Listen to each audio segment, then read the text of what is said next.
let me take you down memory lane today as we revisit how the Spurs built their current championship competing roster. We'll start back in about 2018 and build up to current state where they're about to play the Knicks in a couple of days. We'll also look back at the Thunder season. Now we've had a few days to cool off since Game 7, preview the Knicks and Spurs, and then we're going to talk Trade Machine Monday. But hey, first of all, welcome back to the Casual Observer. I'm your host, Daniel. Thank you for all the love and support that we've received so far. It's been awesome. We love talking basketball and cricket, and just glad that so many of you guys do as well. So that's always appreciated. We're just, humble beginnings, that's where we're at. But let's dive straight in. So the Spurs, as we know, beat the Thunder in Game 7. That was amazing. I honestly I said that series is going to be Thunder in 6 because I just think you've got to, have your battle scars. But I guess that doesn't matter when you're a freak, an alien, a AI-generated man in Wembenyama. Because holy shit, they made everyone except SGA look like children on that team in Game 7. So, hell of a series. And they're way ahead of schedule. There was a lot of chat at the trade deadline that they should have made some moves. And everyone within the Spurs organization said, no, we've got the team that we need right here. But from the outside, I think we could all fairly confidently say it didn't look like you had enough. But hey, that's just that belief that they've got from within the organization. So kudos to them. And it was a bit of a free year as well in terms of, you can have your Oklahoma City year where you see what you've got on the roster and make your changes as necessary. So, after the Thunder had that year, they traded Josh Giddey for Caruso, brought in Hartenstein, and Bob's your uncle as a championship run. So the Spurs could have had that, and instead they're in the finals. So they've more than learnt about their roster, and they will take the Knicks. I don't think it's going to be a third straight sweep for the Knicks. Let's say that. So we'll get to that. But first of all, hey, this current Spurs roster really started to take shape around COVID. If we go back, the 17-18 season, they were 47-35, which was a 7 seed at the time. 47-35 right now would be pretty good. But they went down to the Golden State Warriors 4-1 in the first round. Then in the 18-19 season, 48-34. I believe that was also a 7 seed. And they went down 4-3 to Denver in the first round. So look, they had a good team with players like DeJounte Murray and LaMarcus Aldridge and DeMar DeRozan, but nothing that's going to get you over the hump. And, let's not say DeMar DeRozan just yet, because he's actually part of our initial part of this rebuild. So the Kawhi fallout is phase 1 of this rebuild.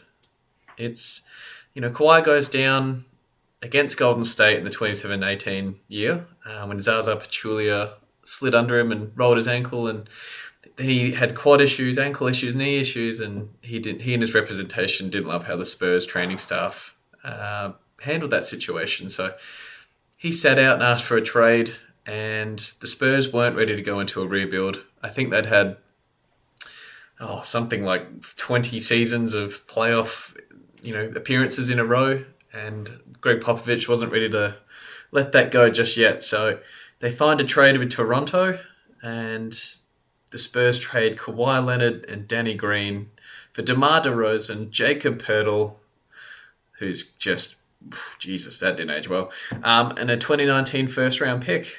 So the Spurs, I wouldn't have said got equal value, but hey, and again, I'm sorry if you've just been watching LeBronto for the last 5-6 years.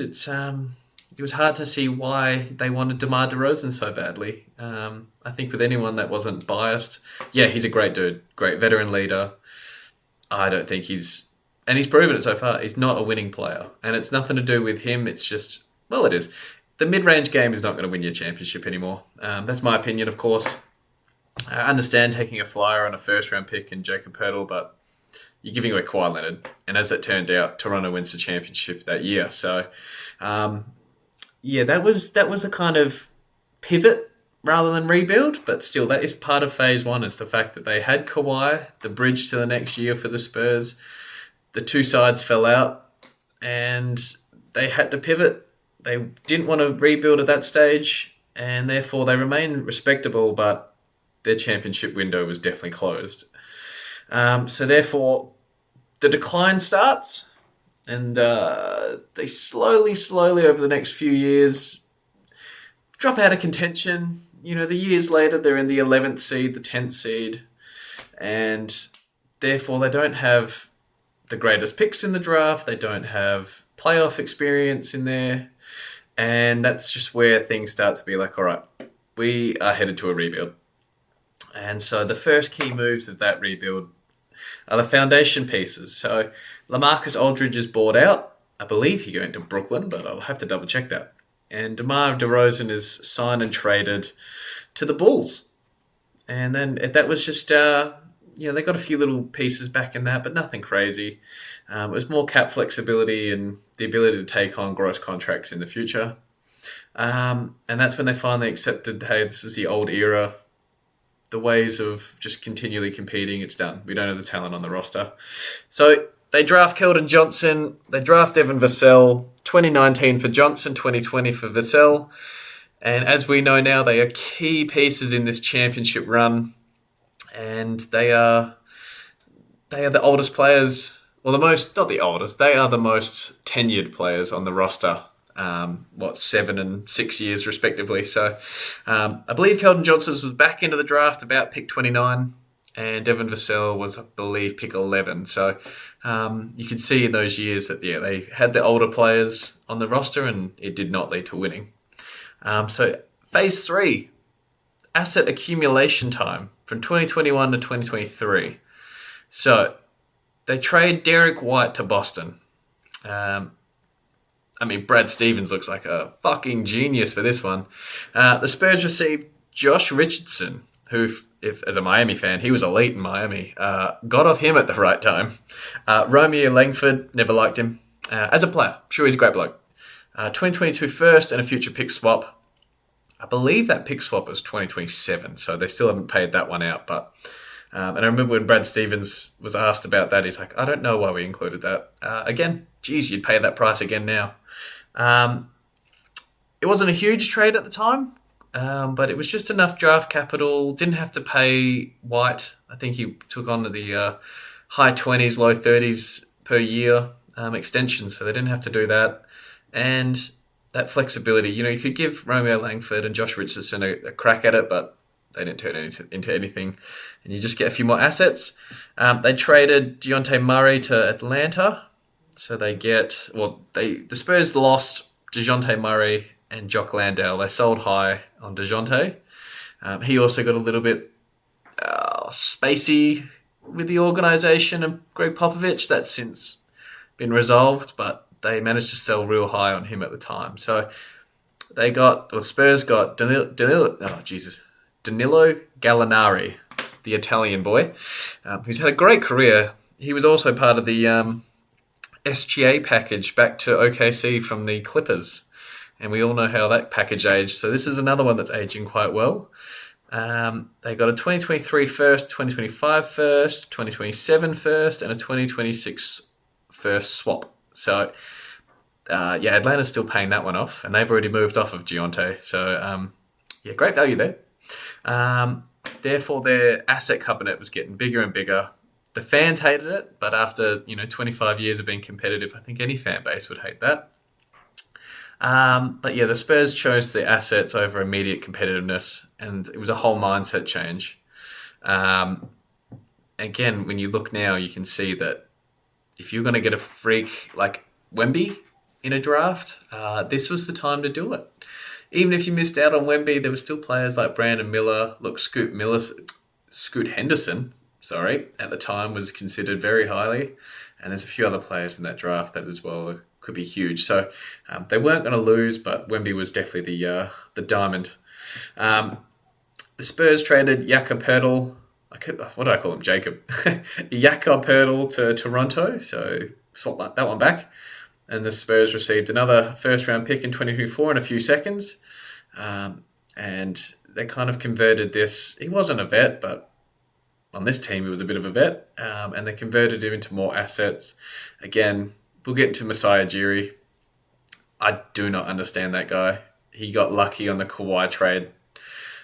Then he held on to assets too long. I think he's so overrated as a GM. Probably a bit arrogant. Changing the whole front office now at the Mavs. Got rid of Jason Kidd. Like, you better fucking win, man. Like, you're just, what are you doing? What are you doing? Like, you do not have this grand plan that wins every time. Like, no one does. Just this God complex from you. Anyway, that's my rant about Masai Ujiri. But yeah, this is another great move from him before he got fired. But phase 4. The draft lottery. The gods look down at the Spurs and say, you've tanked for 1 year. That's enough. It wasn't 1 year, but hey, it was felt like that. They managed to get Victor Wembanyama at number 1 in 2023. Obviously, the entire direction of the franchise now changes. So at the time, they had Wemby, Vassell, Johnson, Jeremy Sohan, and Trey Jones. Pretty talented, but also pretty incompetent. I think they were trying to play Sohan at point guard the first year with Wemby. They were trying Wemby next to Zach Collins. They had, they had Herder on the, not Herder, Dougie McBuckets, Doug McDermott on the, it was just, you could see they were trying to tank, but also get as many of these young players reps in positions they weren't comfy with. And look, it led to more losing, but it led to some huge growth points as well. I mean, you're watching Keldon Johnson's 3-point range compared to when he started. Obviously, Sohan's now on the Knicks and not playing. Also, Sohan's going to get a ring no matter what. That's huge. That's crazy. What the fuck? Trey Jones is now on the Bulls. But Vassell, he's got a little bit more chops with the playmaking. And Wemby has just, those are extra early reps where the whole defense geared up on him. It's paying off now. So, that's why I think it's good to be competitive when you've got a young group. It forces your players to grow and figure out what their weaknesses are and if they're good enough to overcome them. Phase 5 turns into building around Wemby. No duh. Anyone would fucking do that. But they did it well. And that's what some teams cannot say they've done. You look at your Washington Wizards, Sacramento Kings, even your Brooklyn Nets. There's a few more teams out there, but the ones that are consistently at the bottom of the rankings or the top of the draft, and they keep swinging and missing on picks, and the Spurs just don't do that. So they get Stephon Castle at number 4 in the 2024 draft. The 3 teams that skipped on him, you better hope that your players work out. You've got Reza Shea. Who went second? That'll come to me in a sec. Reed Shepherd at 3. Just an odd draft, and I'm sorry to whoever's at 2. I have to figure that one out. But, I mean, we all liked Stephon Castle. We just didn't think he could shoot. I thought he was going to be a bit of an Alex Caruso type. But as it turns out, he's worked real hard, and there's some part of him that you just can't coach, and it's his competitiveness and spirit. So that's an amazing pick at 4. So with this rebuild as well, you need a bit of luck, and they are getting every bit of luck. They also managed to get some of the veterans in and around the team. So they managed to get Chris Paul. Harrison Barnes was a salary dump from the Kings. And so they got a few more assets from that. Except Harrison Barnes played good minutes for them. Chris Paul was on a 1 year, $11 million. He provided some stability at the point guard position for Wemby. They didn't make the playoffs. They didn't make the play-in. But they were learning. And they had some good leadership around them. Good locker room. And therefore teaching the winning habits to this super young roster without rushing. The Spurs aren't known for rushing towards things. So, and then they get De'Aaron Fox. So phase 6 moves into the Fox move. They trade De'Aaron Fox, again, from the Kings. And they kind of, they didn't give up much. But it's easy to see that now. They gave up Trey Jones, Zach Collins, Sidi Sissoko, a couple first-round shitty picks, and some other cash and seconds. Basically signaling that we're done collecting. It's time to start, winning. We've done the asset collection. We've done the rebuild. let's move into winning. That didn't work straight away. Wemby goes out with the blood clot. De'Aaron Fox goes out with probably made up wrist and ankle injuries. Though right now his ankle injuries look real as fuck. But yeah, it's that was the big move. And then, would you believe, they got lucky again. They got Dylan Harper with the second pick. They moved up in this draft as well. And yes, it's not Cooper Flagg, but Dylan Harper looks amazing when he's really switched on and attacking the rim. So, if they fell to 3, 4, probably wouldn't have mattered. They were going to get a good player regardless, but Dylan Harper now makes that De'Aaron Fox move look a little, not that they don't have a crystal ball, they can't see the future, but lucky you didn't give up too much for D Fox, but great bet for everyone else. We're kind of here. Like, some periphery moves, sure, bring in Kelly Olynyk, keep Harrison Barnes around, Jordan McLaughlin, bring in Luke Cornett, just getting the right people, the right personalities, the right player types to support this young group, and it's paying dividends. It also really helps when you've got Area 51, Victor Wembanyama and Stephon Castle. They're called Area 51 if you don't know, because Stephon Castle's number is 5 and Wemby's is 1. And they are defensive and offensive menaces. They're most important draft picks. Most of them hit. Keldon Johnson, Devin Vassell, Wemby, Castle, Harper. The ones that missed, Jeremy Sohan and Josh Primo, who that was an odd pick for them, but they were at the start of their rebuild, and that obviously didn't work at all. You kind of look at some of the outlook. If you bird's eye view this thing, you can see that within 7 years they went from trying to stay competitive. The Kawhi move was one that they thought they'd never have to deal with. Kawhi was going to be around forever, but hey, things change. And suddenly within 7 years, you've gone from one version of the team to a completely different, higher ceiling team. Yes, you needed some luck, some other teams to do some dumb shit, but hey, this is amazing. They basically rebuilt twice. They rebuilt after Kawhi, they rebuilt after DeJounte Murray and DeMar DeRozan moved on. And ever since they got Victor Wembanyama, it's been about turning Wemby from a prospect into a championship centerpiece, and that motherfucking alien looks unreal at the age of 22. He just, great mindset, doesn't want to lose, doesn't take any shit. That's our kind of guy. That was, it does make you think though, hey, doesn't it? Like the butterfly effect of things. What happens if you keep DeJounte Murray? What happens if you keep Derek White? What happens if the Rockets take Stephon Castle or the Hawks take Stephon Castle? Like, there's a lot of what ifs and butterfly effects of moves that happened and didn't happen. But what happens if Kawhi's still there? Have they had all the same issues that the Clippers have had? If Kawhi's still there, the OKC Thunder probably aren't the OKC Thunder. So you could get into a real rabbit hole now. But I love seeing how teams have rebuilt, and again, it's a lot of it's through the draft, which now we've had the draft reform, but I still think there's going to be a lot of ways to get better, and at least it's going to be more competitive basketball now. So that's how the Spurs have now ended up here at the finals against the Knicks 2026, a rematch of the 1999 finals. So hey, I hope you don't mind that breakdown. It's always fun to revisit, especially our childhood. Let's move on to the Thunder before we do a proper preview. The Thunder, now it's 72 hours removed from Game 7. SGA looks like a hero, a one-man band. And just, yes, again, I still think this season's a huge success for the Thunder in terms of championship defenses and where you're the bad guys, you're the hunted.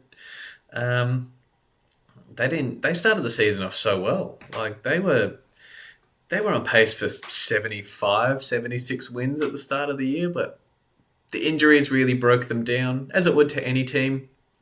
Coming into the playoffs, we're talking about Chet being the new team's number 2. That wasn't my opinion. That was a lot of pundits' opinion. I don't think he showed enough scoring all year, but defensively, definitely their number 2. But that aged horrendously. J-Dub, soft tissue injuries all year after a wrist injury last year. That's, he's young. Maybe his body's, hasn't fully finished growing, but yeah, there's some questions over the stars number 2 and 3 on the Thunder. What are you going to do with AJ Mitchell? He's got a great contract at least, still on the rookie deal, but he's going to be worth some money when he comes back from injury. Cason Wallace's press conference was quite interesting, saying, I love the Thunder, but I also want to get a lot better, which means he wants to play and get exposed to different scenarios. And that's fair. You're stuck behind SGA, Caruso, Dort, all the other... McCain. It's...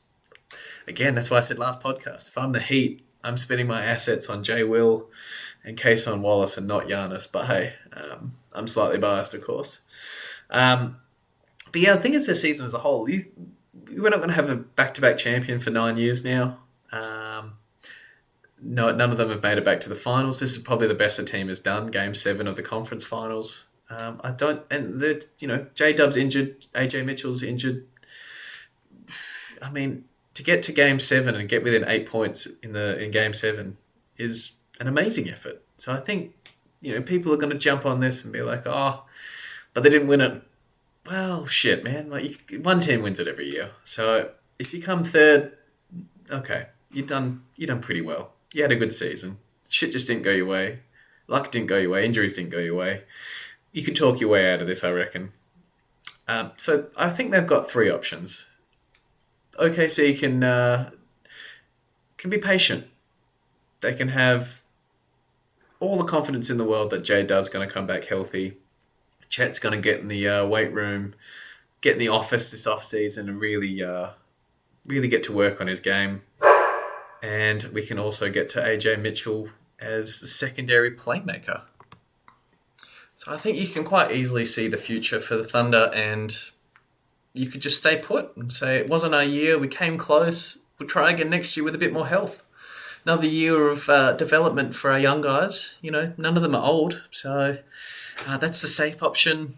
Option 2 is what I would call the nuclear option, and use most of your assets and some of your young players to go get Giannis, who speeds up your timeline, shortens your championship window, who's also been injured in the playoffs, doesn't really fit with what the team's doing. I would say that's a nuclear option. I don't like it. But I can see, desperation. Again, I wouldn't be desperate, but, I'm also not living in a world where every day there's chat saying, oh, well, we should win every year. Not realistic, but hey, that's chats that people are having in the media. Option 3 is moves around the edges. And I think that's, if anything's going to happen, it's going to be little moves. So I can see them trying to, get off Aaron Wiggins, say, get off Lou Dort, maybe pick up Isaiah Hartenstein's option, but maybe get him to the trade deadline and trade him for value. But yeah, I would say the names to keep an eye on are your Lou Dorts, your Aaron Wiggins, just little fringe moves. Maybe get a few more assets back just for the longevity of this team. But yeah, I don't think they need to panic. And a couple, 72 hours on from the game, a lot of things became a lot clearer. And that's what I'm saying. If Cason Wallace is saying those kind of things, say, moving off Lou Dort and having him in the starting lineup makes perfect sense. The only thing I will say is Chet, that game looks worse and worse every second. Giving up, again, it's the Ben Simmons game. You've got the Luke Cornett LeBron block, and you've got the Ben Simmons moment also popping up in this game with Chet's handing wide open threes off to corner shooters that are covered when he's he's just not catching the ball cleanly. You can see pretty clearly that guy was mentally fucked, and that mental disintegration.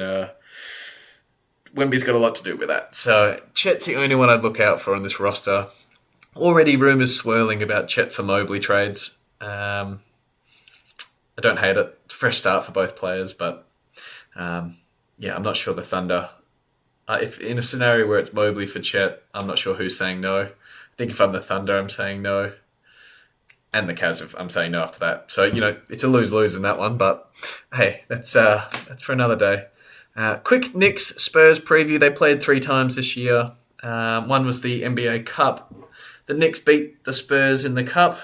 That was quite an amazing game, actually, because that was just after the Spurs Thunder game. And they did it quite handily.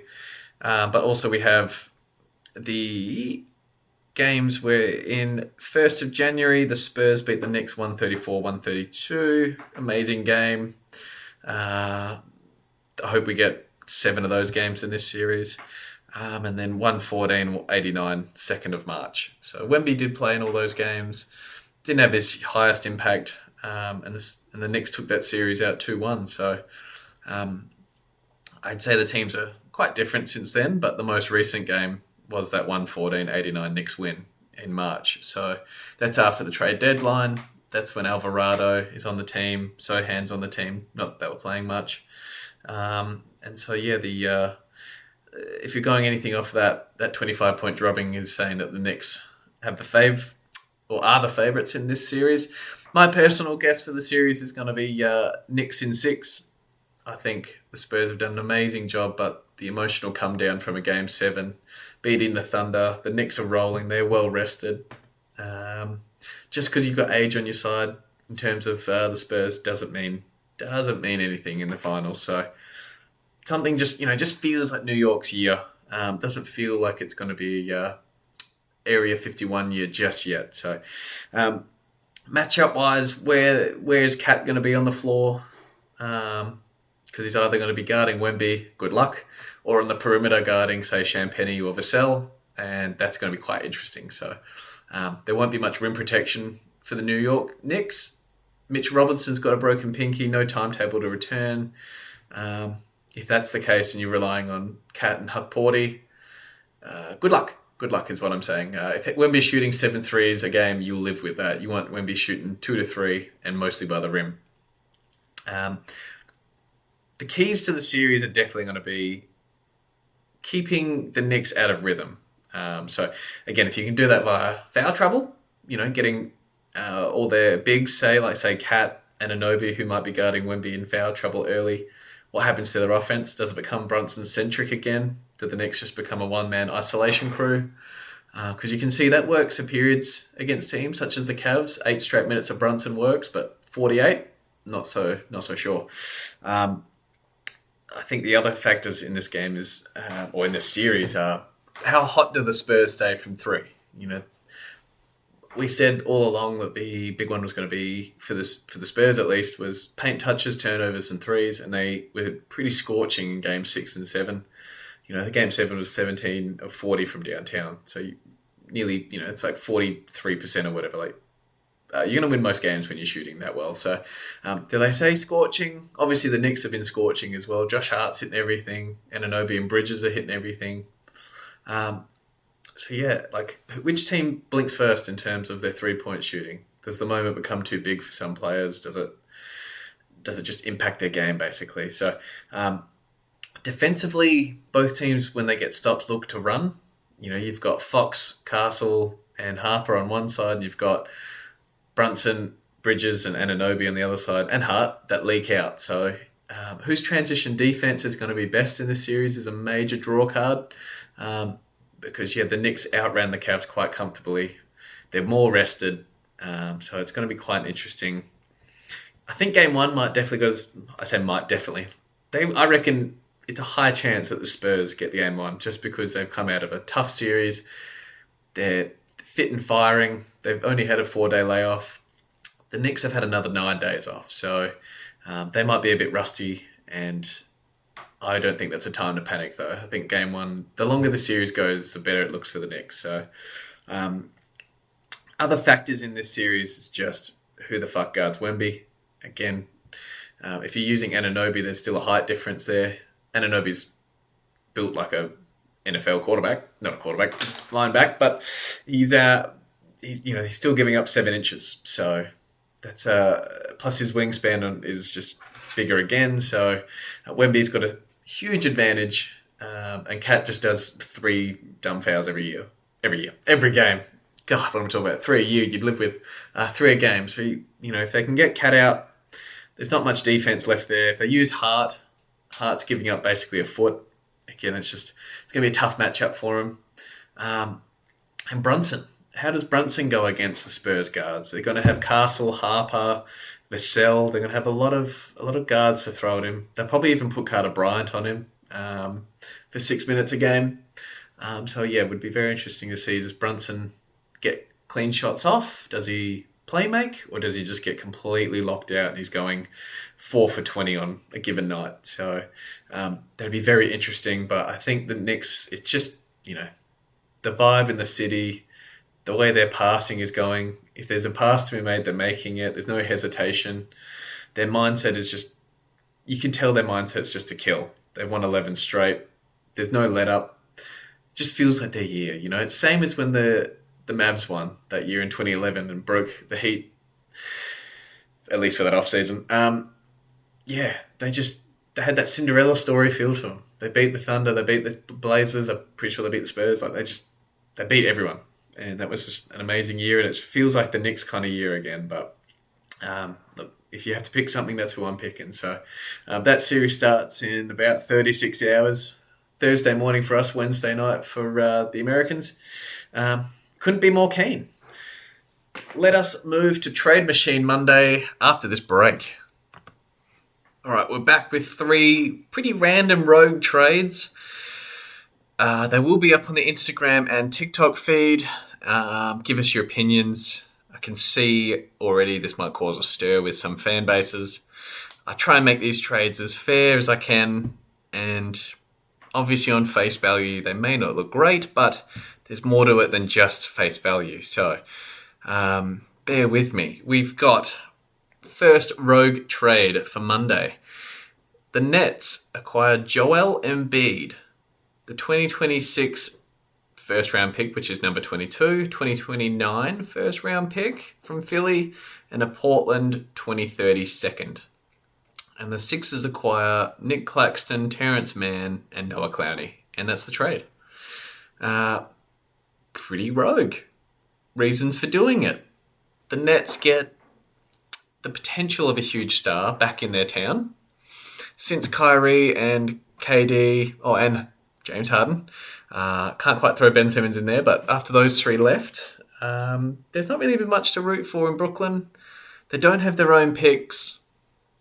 And so, you can't, and also the lottery reform, you can't really tank. So if you don't have your own picks, you might as well have more bites at the apple. So that's where the 2 firsts come in. You get a 22nd in this year's draft to pair along with whoever you pick at number 6. You get Joel Embiid, who's a massive center when he plays. Yes, you get the shithole contract to come along with it, but that's why you're getting the first 4, is to kind of compensate for taking a shit contract. And look, you've got to spend the money somewhere. So you might as well, in this trade, they're going to go increase their salary by $11 million a year. The reason you do that is so you've got a draw for the crowd. So when Joel is playing, the crowd has a 6th pick overall in this year's draft, and Joel and MPJ to kind of root for. There's some buzz in that city. Obviously, when he doesn't play, good luck. The Sixers, they clear up $14 million a year in salary. They can take a bit of a test run on a younger center. So Nick Claxton doesn't provide any of the spacing, scoring that Embiid does, but I think the Sixers have gotten so used to playing without Embiid that having just a young rim-running center, you can play some pretty decent defense. Why wouldn't you just have a crack at Claxton? I don't think he's in the Nets' long-term plans. I think he's overpaid for what he does. But, hey, have a crack at it. He can probably keep pace. Obviously, no one's as quick as Maxey and Edgecombe, but that kind of pace at centre might be exactly what this team needs. And if he doesn't, he comes off the books in 2 years. Terrence Mann is just salary filler. Good vet presence. He has 2 years left. If he gives you anything sweet, he might make the bench slightly longer, but I wouldn't bank on anything from him. And Noah Clowney, yes, you'll have to figure out his contract extension, but he's a big, tall 4, can be a floor spacing 5 at times, but we don't really know what he is. Centers always take longer to develop. You just have a crack at him. I think the Nets, I don't think they're getting the best out of him. And you've got to give up something to get something. So if you're going to be giving up Joel Embiid and two firsts, the Nets, by giving up this little, trio, I think you can live with that at the end of the day. Yes, you've got Joel's shit money, but you're going to have to pay Clowney and Claxton anyway. So, it's a bit of a swing for the fences. Honestly, if I'm the Sixers, I say yes to this in a heartbeat. Within 2 years, all these guys are off the books if you don't like them. And look, again, like your ceiling is probably a bit shallower because if Joel's healthy and firing, he takes you to another level as a team, as we saw against the Celtics. But I'm not sure, man. Can you trust that guy to be healthy? Fucking no. No fucking way. Have my 22nd, have my future first. Maxey and Edgecombe would be killers by then. Then it's not going to be a good pick. And yeah, we'll have a crack at Claxton and Clowney. So I think that's a win-win trade. Let me know what you think. But again, if anyone's saying no, it's the Nets. If we go to another one, we've got two more. Again, they're all pretty rogue. We'll go back to the Nets, actually. In this mock trade, the Nets acquire Franz Wagner, Anthony Black, and a future second for MPJ and a first. So, it's pretty wild. But Franz Wagner, Anthony Black, and this year's number 46 in the second round to the Nets. And the Magic get MPJ and a future first via Brooklyn, which is the New York Knicks pick. So by 2031, who knows how valuable that pick might be. But the reason we're doing this, the Magic need shooting and they need, honestly, a bit more length. And so MPJ provides, he's not great at much, bit wishy-washy, but holy shit, when he's on, we saw what he could do with Denver. He had a pretty amazing first half of the year for the Nets if he's locked in. And I think if you're the Magic, the idea of pairing Suggs, Bane, MPJ, Paolo, and whoever you have at center, at the moment it's Wendell. Wendell's not my kind of guy, but hey. I think, you can quite comfortably say, like, if we're fit and firing, we've got lethal shooters at the 2 and the 3. We've got length. We've got rebounding. And if everyone's on their day, all 5 of us can shoot pretty well. So I think that's a bit of a win now move. But you also get that future first. And the reason you get the future first is because the Nets get Anthony Black. So he's got a shit ton of potential. Had a great start to the year. He was going to be my most improved until about game 50 when he started getting injured and falling to a few less minutes, a few worse shots. So the Nets are getting a guy to kind of build around. Franz Wagner, obviously on a huge contract, but he's still young. He can provide plenty. He's just injured a lot. So it's kind of a salary dump in a way for Franz, taking on the young buck and Anthony Black. And the Magic get exactly what they need. So yes, you've got to give up something to get something. So I think it's a super fair trade the whole way around. Because can you imagine pairing, say, Darius Acuff Jr. with Anthony Black in the backcourt, Franz at the 3, and so you do the Joel Embiid trade. But no, at least you've got something for fans to be excited for moving forward. You'll have, then you can flip Noel Traore, Yegor Damon, like to other teams if you need for other pieces. But at least it just gives you some hope to build around these guys. So I think it's a super fair trade. The Magic lose some salary in this as well. So, maybe you can argue that they don't need that first. Maybe we just do a player-only trade, which is Franz and Anthony Black for Michael Porter Jr. So, yeah, it's kind of, you can see from both sides why they wouldn't do this trade because they'll be like, I'm giving up too much. But I think it's just a bit of hope for the Nets and the Magic get better right now. So why wouldn't you? But again, let us know what you think. And the last pretty rogue trade that we have is kind of a favourite. And again, it involves the Sixers. You can see the pattern we've gone with today, Sixers and Nets. But it involves the Suns.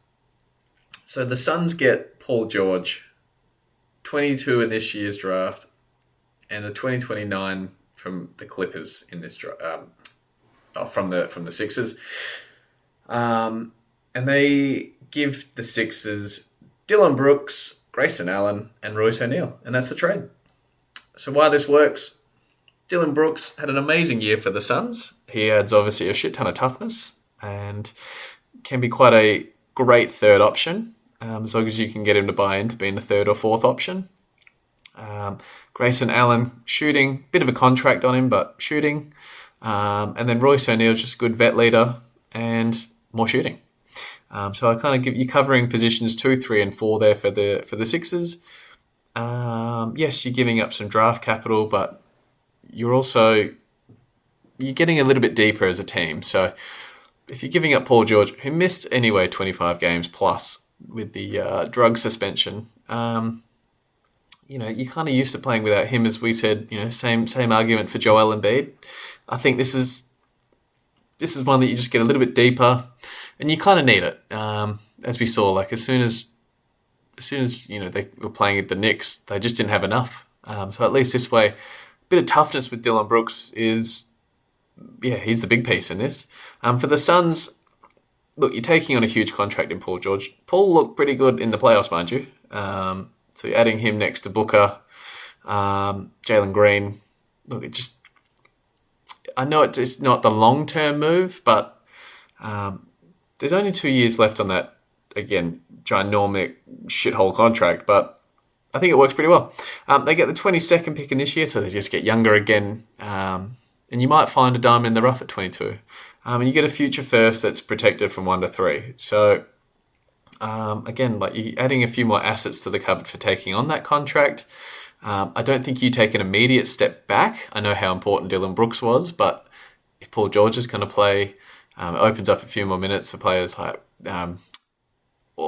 Flemings, and Malawak, Ryan Dunn. So you can just, as the Suns, with this new lottery system, you can just see what you have. Like if you're not great, you're not great. You can make other moves, but having a few more assets in the cupboard is never a bad thing. The Sixers, it's a bit more win now. And again, even for the Suns, it's a bit more win now if Paul George plays. So let us know what you think. If I'm the Suns, I'm probably saying no. Even with the 2 extra firsts, I'm just taking on that contract, getting rid of Dillon Brooks. Too big a deal. But again, you can see, if you think about it impartially like I am, because I'm a Heat fan and I haven't done Heat trades for this reason. This is why I think it's a fairly fair trade. So let us know what you think. These are always so fun. Love the debate. Instead of just saying, no, give us a reason why these trades, don't work and who says no and why. At the end of the day, it's just debate is fun. You're not going to have everyone agreeing with you 100% of the time, but hey, we love basketball, we love cricket. Let's just chat as sports fans and see where we go. So that's the end of today. We will catch you after Game 1 of the NBA Finals. You can catch us on our socials. Always willing to chat. And thanks for being part of this. We'll catch you next time.